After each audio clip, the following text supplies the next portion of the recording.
Hello అండి, welcome to easy cooks. ఈరోజు మనము సంక్రాంతి స్పెషల్గా సకినాలను చూపించబోతున్నాను.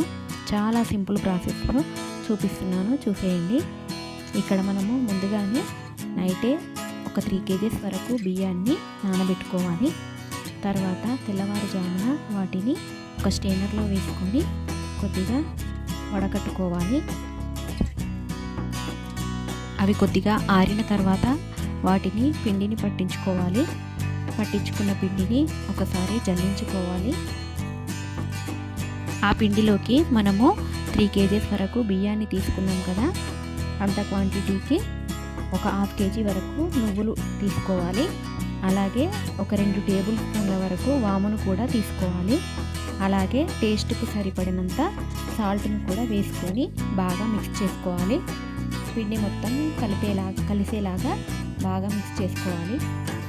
ఇలా పిండిని బాగా కలిపాక ఒక 1/2 అవర్ పాటు పక్కన పెట్టుకోవాలి. కొద్దిగా నానిందంటే సకినాలు పోయడానికి చాలా ఈజీగా ఉంటుంది. ఇలా తెగిపోకుండా బాగా వస్తాయి.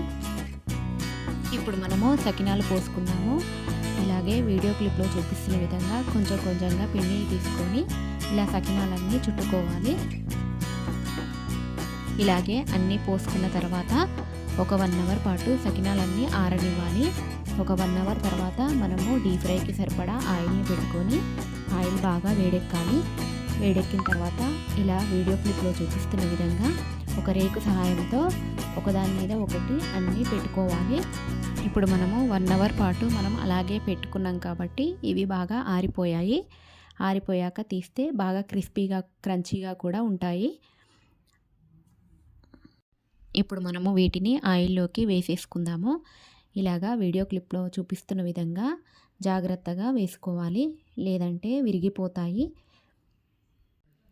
ఇలాగే అన్ని సకినాలను కూడా కొద్దిగా బ్రౌన్ కలర్ వచ్చేంత వరకు వేయించుకొని పక్కన తీసి పెట్టుకోవాలి. ఇలాగే అన్ని సకినాలను కూడా వేయించుకోవాలి. చాలా క్రిస్పీగా వస్తాయి. అలాగే మీరు కూడా ఈ సంక్రాంతి పండుగకు మీరు కూడా చేసుకోండి. అలాగే మా వీడియో కనుక నచ్చినట్టయితే లైక్ చేయండి, షేర్ చేయండి, సబ్స్క్రైబ్ చేసుకోండి.